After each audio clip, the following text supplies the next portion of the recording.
to Co-op Energy Talk. I'm Rachel Johnson, the Member Relations Manager here at Cherryland Electric Cooperative. And we've talked a lot about power supply on this podcast in the past, but just to remind our listeners, for every single dollar that a Cherryland member pays on their bill, 70 cents of that goes directly toward power supply.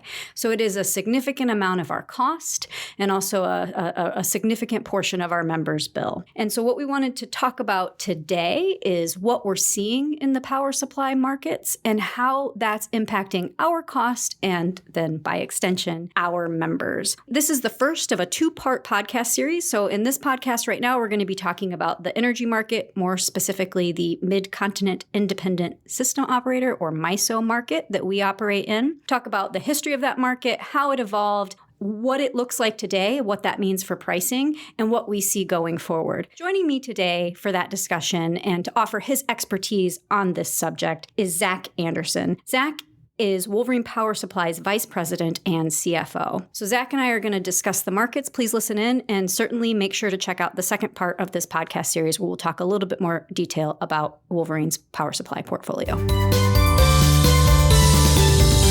Zach, thank you so much for taking the time to join us today to talk about one of our favorite subjects, right? Right. I mean, if it's not energy, I don't want to talk about it. And in particular, what I want to kind of focus on in this first part of this podcast is the energy markets, kind of the history of how they evolved and where they are today and what it means for our members. So Can you kind of start us out with that? Like dig us into some of the history and give our listeners a kind of an understanding of the markets. Yeah.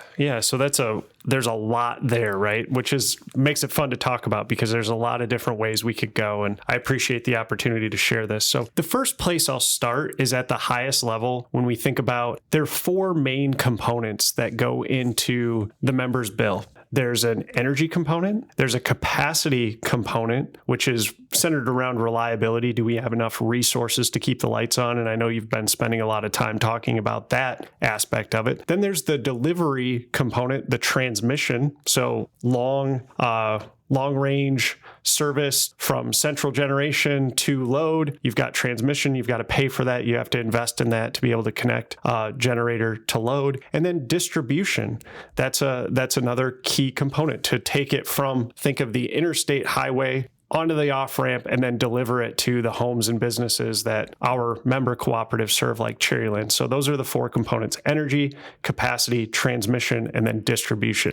Can I real quick just say, and for our members out there listening, I think an important thing to understand about the nature of our relationship with Wolverine, the first three parts of that you guys handle, and then you deliver it to us at the off-ramp of the highway. Correct. And that in general costs us about 70 cents on every dollar. And then that last part, that last 30 cents is for us the cost to get it from the highway to the driveway is maybe a good way to think through that. And it all works together seamlessly. And for our members, they pay, just a set amount on the bill at the end of the month. But those four components are all in there with you guys doing the piece that you specialize in and us doing the piece that we specialize in to have it be as efficient as possible. Exactly. And to do it in a cost-based way. Mm-hmm. That's our goal as cooperatives. We're not in it for profit, as you've talked about over and over again on this podcast. We're in it to deliver at the lowest possible cost and to do it at cost. So whatever it takes us to go through those four components, that's ultimately what you end up paying in your final rate. And so for today's podcast, we're going to focus on one key aspect, which is the single largest individual component of any bill is the energy itself. So when we talk about energy, there is a market for energy. And I'll get into the history of how we arrived at a market for energy. But first, I'll talk about a little bit about where or really what that does. What does it mean to have an energy market and how does that happen? I think anybody that's taken Economics 101, one of the first things you learn is the price of any product is when supply perfectly matches demand.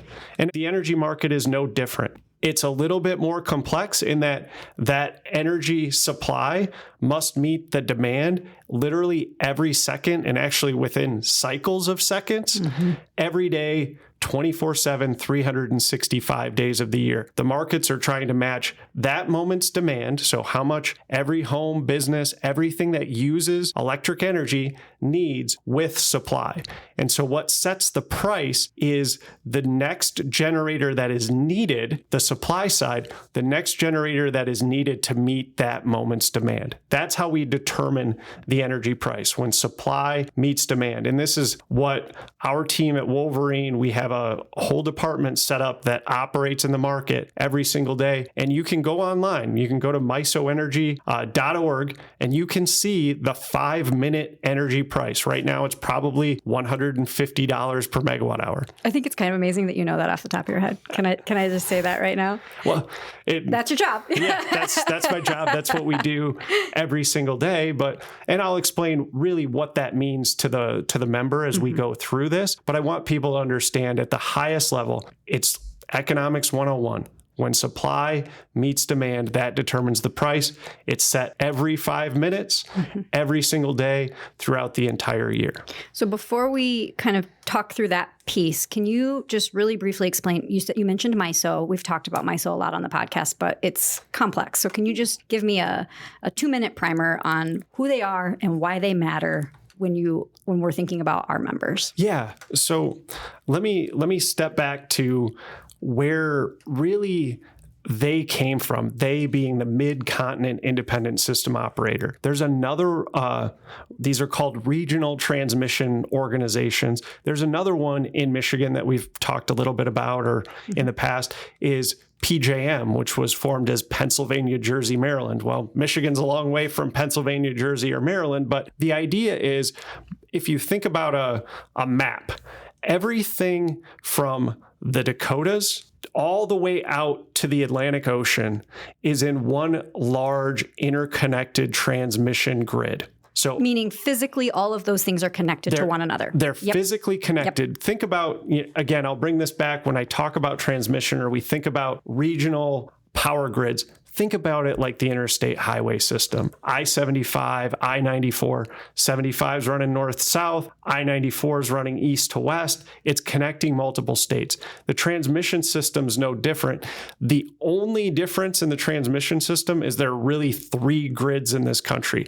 There's the Eastern interconnection, which Michigan is a part of. There's the Western interconnection, that's really Wyoming to the Pacific Ocean. And then there's, as all things in this country, the great state of Texas, which is its own thing. So, and we can't unpack that today. We can't unpack that today, but I will bring it up later in a future point. But to bring it back to how did we arrive at this, there was this really, call it dorky thing. And policy people in our industry, they think like this. We think like dorks. I'm a dork, right? So they got really excited at the Federal Energy Regulatory Commission in 1996 about this specific order that they called the Mega Noper. Talk about a dorky term. I was going to say. And also, you'll also hear us refer to them as FERC. That's the acronym. FERC. So FERC is the Federal Energy Regulatory Commission. Yep. Okay. So they're overseeing interstate highways across the whole country and how power really flows. And in this particular instance, with what was called FERC Order 888, 3/8, they set about creating an open and more competitive market. Because if we go pre-1996, and for energy nerds out there, Enron was really a big driver to this. There was a push toward creating more competition in the market, allowing generators to deliver to load. And prior to this Mega Noper, this big order from FERC, every primarily investor-owned utility, they owned their generators, they owned the transmission lines, they owned the distribution, they owned everything between their central office and the end consumer, those 4 things we talked about in the beginning. And if anyone needed to move power, and co-ops as we are rural service providers, often needed to move power across these systems, they had to pay whatever rate the utility decided. So think of it like you're driving to Ohio. Nobody actually wants to drive to Ohio, but in the off chance that you have to, you're driving into Ohio. And so Ohio decides, well, we'll charge the citizens of Ohio X price to drive on our highways, but citizens that are coming in from out of state have to pay Y price. Mm-hmm. That's a lot like how the power grid worked. If you wanted to cross one transmission provider, they use the term rate pancaking. Essentially, it meant you paid one toll to the next toll to the next toll to finally deliver that energy. So if you didn't own a generator, a transmission line, and then the distribution system to deliver it, you were paying higher prices. Mm-hmm. So more generators wanted to interconnect that were known as independents. And so they wanted to compete to serve load at the lowest cost. So to bring this back to what the ultimate end goal of FERC Order 888 was to remove those impediments and to deliver lower cost energy. And people can feel however they want about federal programs and the success of government. This was a very successful thing because quite literally in the 25 plus years now that we've had FERC Order 888 across the country, ratepayers have saved billions and billions of dollars because it's made the electrical grid more efficient. The system's been more efficient. And for us and our members, it's been at least hundreds of millions of dollars. I don't have the exact, but I can point to some specific numbers where it's hundreds of millions of dollars that Wolverine members have saved because of FERC Order 888. It's a big, big deal. So let me make sure that I'm capturing all this because it's really fascinating history. And I think a piece of it goes back to thinking about how electric systems originally kind of got started, right? My favorite example is our friends over here in Thompsonville. Just finished reading the history of Thompsonville. And basically way back in the early 1900s, they built a dam and powered all of Thompsonville off of this dam. And it was just like, 5 random people who maintained it. They had lines and wires and everybody got access to electricity from it. And all those things started popping up. And this idea of kind of siloed, today the cool term is microgridding, right? But like siloed grids, that was how things got started. But now we live in this world where we have this physically interconnected large grid and that we have the ability to transmit power over long distances in order to move it from where it's generated to where it's needed.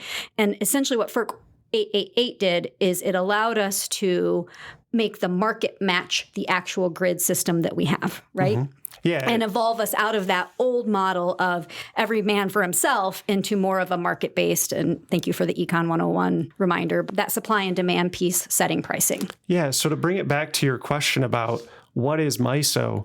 MISO is that economic engine. It's matching the generation and the load, and it's sending a price signal to say, what all these generators that I have, quite literally, MISO has upwards of 150,000 megawatts of generation at its disposal to serve all of the customers throughout the mid-continent of the United States. And what it does is it says, I don't care if it's Rachel's generator, I don't care if it's Zach's generator. What I care about is what is the lowest cost generation in my portfolio right now, agnostically, to serve the load. And so all utilities participate then in that grid to offer their generation at cost, essentially, to set that price. And that makes the system operate much more efficient than, say, if Rachel's just operating to serve her system, that Thompsonville example, the only generator you have to source is your generator. Mm-hmm. Now you get my generator and everyone else's generator that's out there. So instead of going from, think of it this way, instead of having one generator to serve the load, you now have 150,000. And guess what? You get to pick the lowest cost in that moment to meet the demand. And that's where those billions of dollars of savings are coming from. And that's what the markets are designed around and to do. So I do want to talk more about pricing. But before we do, I think as you were talking, another thing that really seems important to me is there are clearly cost advantages to the market to your point, getting to choose the lowest cost generator to meet the need at any moment in time. But if we go back to our Thompsonville example, there are also clear reliability advantages to this. And the story of Thompsonville is a somewhat sad one because not long after they put that dam in, it washed out and then they had to rebuild it and then it washed out again and then they had to rebuild it. And then eventually they realized this isn't working for us. We would rather interconnect with a larger grid. And I think that there's a lesson there, which is we not only have access to pick the lowest cost option, if the option closest to us is down for whatever reason, we have redundancies built in place to support that. And I know this is really about market and cost, but we can't hammer this message enough. This is where planning, long-term planning for grid capacity becomes so important because everyone who is served by MISO is in the same grid system together, which means as we take generating sources off, we need to make sure we've kept in place the capacity redundancies necessary to meet the need of everyone in that system. So I want to keep hammering that message because that's the long-term risk in terms of reliability. Right. And we're already in a place where, again, because of this grid, we are wringing out efficiency in how many resources we need to retain because we're all in a big pool. It's like an insurance pool. The more people you have participating and paying in, the lower the rate is for everybody. It's the same thing with reliability. The more generation you have access to, the less individuals have to pay for that reliability. And so that's part of our concern as we talk about reliability is we are already at a very low and very efficient amount of generation and reserves.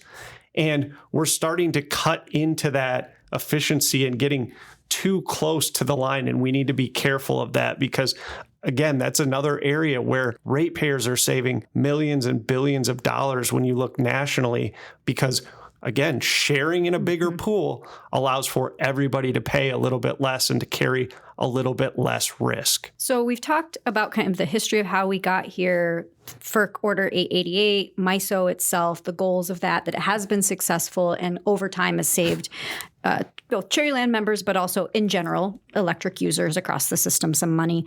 Let's kind of look a little more recently now. And we hear a lot about energy markets. We've had record high energy prices this year, hitting almost 90 megawatts this summer. What's driving those market increases and kind of what does that tell us about the markets and how do you think we should be responding to them? Yeah, so out of FERC Order 888, it took MISO about 9 years to go from a regional pool that was organizing generation to create the market that we have today. So in 2005, April of 2005, in fact, MISO's market came into existence as we know it, the energy market. And so since that point in time, we are now at the highest energy prices that we've ever experienced in the history of MISO. So from 2005 to 2022, we're at the highest price that we've ever experienced. And so we can talk about this a little bit more, but there really have been, call it, 4 major waves of pricing, if you will, in the history of MISO. So from 2005 through almost 2009, call it wave 1. And the big driver to wave 1, it was a higher priced era, was Hurricane Katrina. Hurricane Katrina drove up natural gas prices, which is one of the key indicators on where electric energy prices are going to go. And that lasted until, unfortunately, the Great Recession. And so then that begins wave 2. From 2009 through about 2012, energy prices were lower because economic demand was down and depressed. So those were the first 2 waves, call it the Katrina era. Then you have the Great Recession. And then from 2012 until 2020, we enjoyed an era of low prices, really low prices, very efficient market, largely driven by the shale gas revolution. So more natural gas was coming out of, especially the eastern United States, and for us in particular, Ohio and Pennsylvania. Production went way up to where, go back to the 1970s, there's gas crisis, natural gas is being constrained, to all of a sudden, now as we sit today, the U.S. is a net exporter of natural gas. We have enough to meet our own needs, and we're exporting some overseas, and that'll be important in the wave that we're in today. So we really enjoyed about a 10-year, decades-long calm in energy markets driven by the shale gas revolution. That brings us to kind of this funky fourth wave that we're in. 2020, similar to the Great Recession, we see really depressed economic activity due to COVID. But then, unlike the Great Recession, we saw rapid economic rebound as things were artificially turned off, if you will, because of the pandemic. And then everything came roaring back in a hurry. And so that has led us to be at this place where we're now seeing prices ramp up because employment went down, drilling activity went down, coal mining went down and was lower. And then the war in Ukraine kicks in at the beginning of 2022. And now we see global commodity prices for coal, natural gas, driving up prices. Not to mention, in that decade-long pause, if you will, we retired a significant amount of coal generation off the grid. We've talked about that. You've talked about it in previous podcasts, the impact on reliability, but that also takes a big chunk of traditionally stable, low-cost energy out of the marketplace. And now we're really relying on natural gas to set the market. And with natural gas nearing decades records at almost $10 per MMBTU, what does that mean? That's about $100 per megawatt hour. And so you're seeing these record high prices. And so those are the four waves. We saw the Katrina era, we saw then the Great Recession, shale gas revolution, and then sort of this wonky period we're in right now where economic decline with the pandemic and then global instability with Russia driving down activity on the drilling side, driving up commodity prices with loss of supply globally. And all of that happening at a time when the electric system is more exposed to natural gas prices because of its increasing importance in our portfolio. Correct. So you have these trends that aren't necessarily, while they may look a little different now, they're not necessarily new trends. You talk about Katrina putting pressure on natural gas prices. One of the big things that has shifted for us is not our Wolverine, but our, in general, the market's exposure to those prices in terms of electricity, right? Mm-hmm. So the market is, what I'm hearing you say is the market is doing exactly what the market is designed to do. And the pain points of it are real. Like, it's a real reflection of what's going on geopolitically, supply and demand. And that is something we have to now deal with. Mm-hmm. Talk to me about kind of what you see when you look in your electric market crystal ball. Where are the markets going right now, and kind of what will that mean for our members, and what should they be prepared for? Yeah, so we should call this things that are sure to go wrong. Whatever I tell you, I will definitely be wrong. Okay. But in the near term, what's expected to occur is that prices will remain high. They'll remain at an elevated level. Right now, what we're seeing, just if you want to go out and trade around power and what the power markets are doing, you can go out and buy 10 years ahead, 15 years ahead. It's a really bad time to do that, but you can. And so that gives you an indication of where things are expected to go. And they're significantly higher than the historical average for energy right now. I expect that 3 to 4 years from now, things will start to calm down. And why might that be? So hopefully, good news, global instability that we're experiencing right now has calmed down. We'll see more generation get built. The primary generation that will get built is renewable generation. There's a ton of proposed wind and solar projects across the country. The good news on that is that it's zero fuel cost. So when we talk about the supply and demand aspect of it, that means from an energy perspective, anytime you have renewable, it's $0 per megawatt hour. That's how it's traded in the energy grid. The challenge with weather-dependent renewables is that it creates a lot of volatility in the market. And we've seen this play out on a national level. States like California experience this. Texas experiences this. Call it the mid part of the country, the windier states from the plains experience this, where there's a lot more renewable and their pricing tends to be more volatile. So when you think about near term, prices are going to remain elevated while we build things out.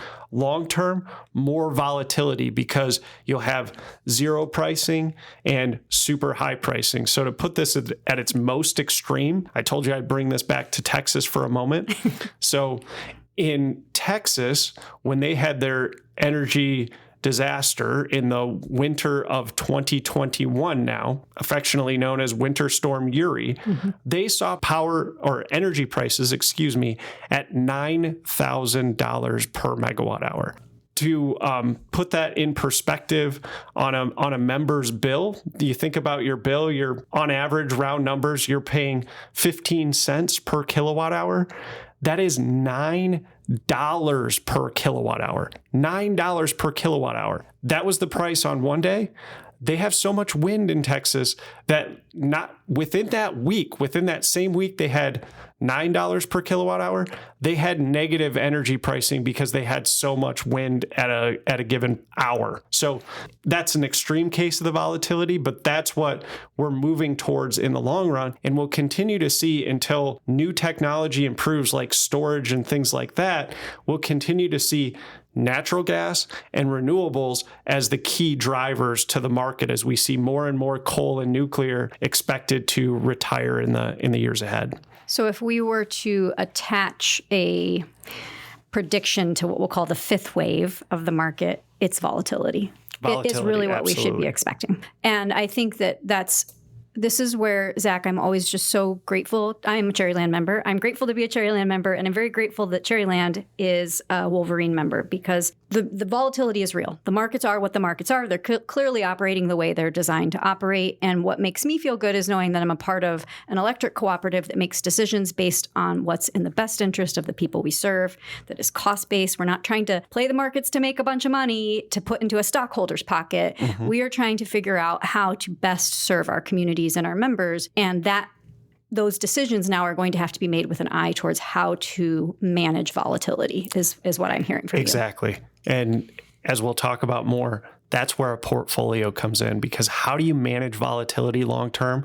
You have diversity of assets. You don't put all of your eggs in one basket, and you have a portfolio in place that over time, you may not get the lowest of the low prices when energy markets are at zero because there's so much renewable, but you also don't get the highest of the highs when there's scarcity pricing and it's $9,000 per megawatt hour. Fortunately for us in our markets, it cannot go that high, but it can go really high, and we want to avoid those times too. I think that is a perfect teaser to end this section of the podcast on. If you would like to hear more about how we are approaching planning for these volatile markets and how we're using our portfolio to protect our members and our communities, we will be having a part 2 of this podcast. So please listen in for that. And Zach, I just really want to take a moment and thank you for coming in and talking to our members about the markets. It's a really complex topic, but I think it's one that the more they understand, the better equipped they are to advocate for themselves. So thank you. Of course. Thank you for the opportunity.